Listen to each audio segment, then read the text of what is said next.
নমস্কাৰ, মই ৰাকেশ দাস।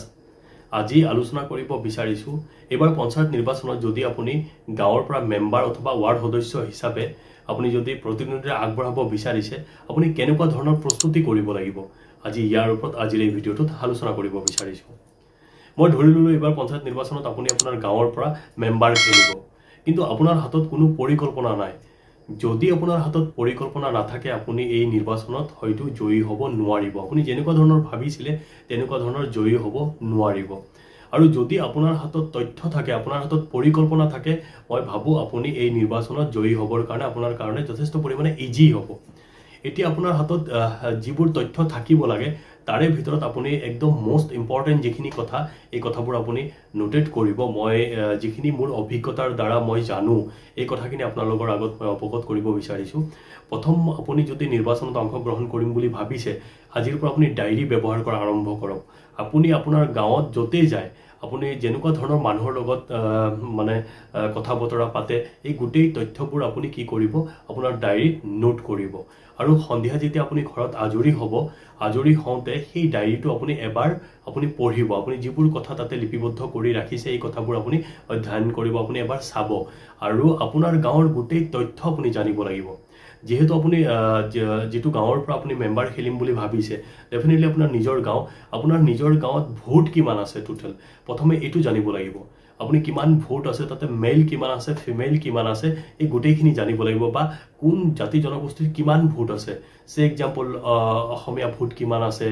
বা চাহ জনগোষ্ঠীৰ লোকৰ ভোট কিমান আছে, বা মুছলমান ধৰ্মৰ বা ইছলাম ধৰ্মৰ ভোটৰ সংখ্যা কিমান আছে, বা বেংগলী সম্প্ৰদায়ৰ কিমান আছে, নেপালী সম্প্ৰদায়ৰ ভোট কিমান আছে, বা হিন্দী ভাষী কিমান আছে, এই গোটেই তথ্যবোৰ আপুনি জানিব লাগিব। আপুনি যেতিয়া প্ৰপাৰলি এই কথাবোৰ জানিব, যেতিয়া আপুনি নিৰ্বাচনত অংশগ্ৰহণ কৰিব, বা আপুনি যিটো দলৰ পৰা ৰিপ্ৰেজেণ্ট কৰিব, সিহঁতৰ যি শীৰ্ষ নেতৃবৃন্দ থাকে, আপোনাৰ লগত যেতিয়া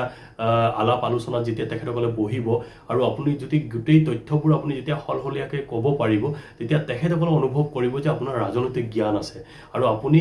যথেষ্টখিনি জানে। আৰু আপোনাক এই বৈতৰণিত তেখেতসকলে কেম্পেইন কৰিব যাওঁতে আপোনাক লৈ পেলাই ক'ৰবাত তেখেতসকলৰ অলপ সহজ হ'ব। আপুনি গোটেই তথ্যবোৰ কাৰণ আপুনি জানে। আৰু যদি আপুনি একোৱেই নাজানে, আপুনি ভাষণো দিব নোৱাৰে, আপুনি কথা পাতিব নাজানে, আপোনাৰ হাতত কোনো তথ্য নাই, আৰু এটা কথা এইখিনিতে কওঁ, আপুনি স্পীচ দিব পাৰিব লাগিব।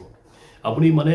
ট্ৰাই কৰিব এতিয়াৰ পৰা যে অলপ কেনেকৈ এটলিষ্ট সভা এখনত যোৱাৰ পিছত সভাপতিয়ে যেতিয়া আসন গ্ৰহণ কৰে, বা আপোনাৰ গাঁৱত সৰু মিটিং হ'ব, মিটিঙত হয়তো দুই এষাৰ কথা আপোনাৰ ক'বৰ কাৰণে ৰাইজে আপোনাক ৰিকুৱেষ্ট কৰিব, বা আপোনাৰ যি আপোনাৰ টিম থাকিব, আপোনাৰ যিটো দলত আপুনি ৰিপ্ৰেজেণ্ট কৰি আছে, দলীয় কাৰ্যকৰ্তাই সৰু মিটিং এৰেঞ্জ কৰিব। তাতে আপোনাৰ প্ৰাৰ্থী হিচাপে আপোনাক তাতে আমন্ত্ৰণ জনাব। আপুনি যেতিয়া গৈ উপস্থিত হ'ব, আপুনি ৰাইজৰ উদ্দেশ্যে আপুনি ভাষণ দিব লাগিব। এটলিষ্ট আপুনি সম্বোধনটো, আপুনি যদি ভাষণ আগতে কেতিয়াও দিয়াও নাই, আপুনি এটলিষ্ট সম্বোধনটো ভালকৈ কৰিব। আৰু কেনেকৈ সম্বোধন কৰিব লাগে, মোৰ আৰু ভিডিঅ' আছে, সেই ভিডিঅ'বোৰ যদি আপুনি চাই, তেতিয়াহ'লে মই ভাবোঁ সভা সমিতিত কেনেকৈ কথা পাতিব লাগে, এই গোটেইবোৰৰ ওপৰত মোৰ 100+ মোৰ ভিডিঅ' বনোৱা আছে, আপোনাক ক'ৰবাত সহায় কৰিব।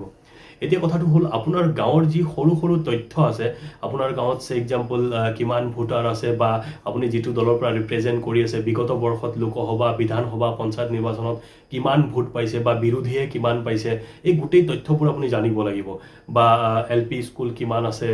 বা অংগনবাড়ী কেন্দ্ৰ কিমান আছে, বা মন্দিৰ কিমান আছে, মছজিদ কিমান আছে, গীৰ্জা কিমান আছে, এই গোটেই তথ্যবোৰ আপুনি জানিব লাগিব। বা যিকোনো সামাজিক প্ৰতিষ্ঠানৰ যি প্ৰমুখ থাকে, সভাপতি থাকে, তেখেতসকলৰ লগত আপুনি কথা বতৰা পাতিব লাগিব। যিসকল বিশিষ্ট সমাজকৰ্মী থাকে, তেখেতসকলৰ লগত কথা বতৰা পাতিব লাগিব। বা বিশেষকৈ যিসকল ছ'চিয়েল কাম কৰি থাকে, এনেকুৱা ক্লাবৰ পৰিচালনা সমিতি থাকে, বা যিসকল আত্মসহায়ক গোটৰ যিসকল আই মাতৃ থাকে, তেখেতসকলৰ লগত আপুনি ভাল যোগসূত্ৰ গঢ়ি তুলিব। বা যিসকল অংগনবাড়ী কৰ্মী হেল্পাৰ থাকে, তেখেতসকলক কথা বতৰা পাতিব। বা যিসকল আশা বাইদেউ থাকে, তেখেতসকলৰ লগত আপুনি কথা বতৰা পাতিব। আপুনি যেতিয়া এই সৰু কথাবোৰ আপুনি যেতিয়া আপোনাৰ হাতত তথ্য থাকিব যে আমাৰ গাঁৱত বা এই আশা বাইদেউগৰাকী খুব ভাল, বা তেখেতৰ লগত মোৰ গুড ৰিলেশ্যন, আৰু এই সৰু মানুহখিনি যেতিয়া আপোনাক অনুভৱ কৰিব যে এই মানুহজন ভাল মানুহ, আৰু তেখেতৰ সকলোৰ সৈতে ভাল, আৰু তেখেতে কেতিয়াও কোনো জাতি জনগোষ্ঠীক আঘাত কৰি পেলাই কথা মানে নকয় আপুনি আৰু এটা কথা মনত ৰাখিব যেতিয়া নিৰ্বাচনত আপুনি অংশগ্ৰহণ কৰিম বুলি ভাবিছে আপুনি কেতিয়াও কোনো জাতি জনগোষ্ঠীক টাৰ্গেট কৰি পেলাই কথা মানে নকব আপুনি কোনো সাম্প্ৰদায়িক মন্তব্য নিদিব কাৰণ আপুনি যদি কেতিয়াবা সাম্প্ৰদায়িক মন্তব্য দিয়ে তেতিয়াহ'লে আপুনি ডেফিনেটলি এখন গাঁৱত বিভিন্ন জাতি জনগোষ্ঠীৰ লোক থাকে হয়তো 2-3 জনে আপোনাক কৰবাত বেয়া পাব পাৰে আপোনাক আৰু নিৰ্বাচনৰ সময়ত এই কথাবোৰ তেখেতসকলে আলোচনা কৰিব পাৰে যে এই মানুহজনে যথেষ্ট পৰিমাণে সাম্প্ৰদায়িক কথা কয় আপুনি এনেকুৱা ধৰণৰ কথাবোৰৰ পৰা বিৰত থাকিব আৰু আপুনি কথা কওঁতে খুব মানে স্থিৰভাৱে কথা ক'ব আৰু যেতিয়া আপুনি যেহেতু ডেফিনেটলি আপুনি ইলেকশ্যন খেলি আছে আপুনি ৰাইজৰ কথা বেছিকৈ শুনিব আপুনি কথা কমকৈ ক'ব আপুনি যেতিয়া কমকৈ কথা ক'ব আৰু তেখেতসকলক বিশ্বাস দিব যে মই ইলেকশ্যনত যদি জয়ী হওঁ তেতিয়াহ'লে আপোনালোকৰ কাৰণে বা আপোনালোকক যেনেকুৱা ধৰণে বিচাৰে মই সমাজখনক আগুৱাই নিয়াৰ ক্ষেত্ৰত আপোনালোকৰ লগত আলোচনা কৰি মই সমাজখনক কেনেকৈ আগুৱাই নিব পাৰোঁ তাৰ কাৰণে আপোনালোকে পৰামৰ্শ দিব আৰু আপুনি ৰাইজৰ এই বিশ্বাসটো ধৰি ৰাখিব পাৰিব লাগিব আৰু যদি আপুনি ৰাইজৰ এই বিশ্বাসটো ধৰি ৰাখিব পাৰে আপুনি যেনেকুৱা ধৰণৰ নিৰ্বাচনত প্ৰতিদ্বন্দ্বিতা আগবঢ়ায় আপুনি ডেফিনেটলি আপুনি জয়ী হ'বই আৰু এটা কথা মনত ৰাখিব আপুনি নিৰ্বাচনত যেতিয়া ভাষণ দিবলৈ যাব আপুনি ফেক কথা নক'ব আপুনি যিখিনি জানে আপোনাৰ বিবেকে যিখিনি কথা কয় আপুনি এইখিনি কথাহে ৰাইজৰ আগত মানে উপস্থাপন কৰিব আৰু মই ভাবো যদি আপোনাৰ হাতত এই গোটেই তথ্যবোৰ থাকে তেতিয়াহ'লে আপুনি ইলেকশ্যন জয়ী হ'ব পাৰিব আৰু এটা কথা মনত ৰাখিব পঞ্চায়ত নিৰ্বাচনত আপোনাৰ গাঁৱৰ মানুহখিনি আপুনি অলৰেডি আপোনাক জানে আপুনি যিমান ডাঙৰ আপোনাক যদি ভাল নাপায় গাঁৱৰ ৰাইজৰ আপোনাৰ যদি ব্যৱহাৰ পাতি ভাল নহয় আপোনাৰ কথা বতৰা ভাল নহয় আপুনি যি দলৰ পৰা ৰিপ্ৰেজেণ্ট কৰি আছে বা আপুনি যিমান ডাঙৰ লিডাৰক আনি যদি আপুনি কেম্পেইন কৰায় তেতিয়াও আপুনি ইলেকশ্যন জিকিব নোৱাৰিব কাৰণ আপোনাৰ গাঁৱৰ মানুহ আপোনাক ভাল নাপায় সেইকাৰণে মানুহখিনিৰ লগত খুব আত্মীয়তাৰ সম্পৰ্ক আপুনি গঢ়ি তুলিবৰ কাৰণে চেষ্টা কৰক আপুনি যেহেতু পঞ্চায়ত নিৰ্বাচনত অলপ দেৰি আছে আপুনি এতিয়াৰ পৰা যদি পৰিকল্পনা কৰে বা তেখেতসকলৰ আপোনাৰ গাঁৱত ধৰক